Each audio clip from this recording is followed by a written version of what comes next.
Ready to unlock hidden patterns in your data and visualize how it changes through time. Let's dive into plotting distributions over time in Tableau. First, you'll need your data loaded into Tableau. I'm starting with the sample Superstore dataset. Next, identify the key dimensions and measures for your analysis. For this example, we'll use order date for our time dimension and sales as our measure. The value we're interested in distributing.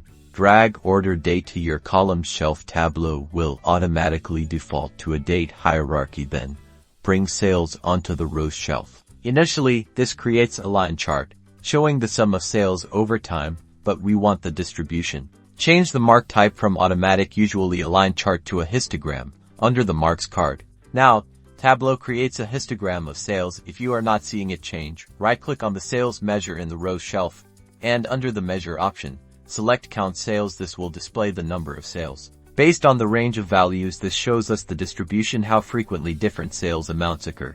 Adjust the bin size, the number of bars, by right-clicking on the z-axis sales and selecting Edit Axis, or by adjusting the bin sizes of the column shelf to refine your view. This visualization can immediately reveal patterns like common sales ranges and unusual spikes. That's how you check distributions over time.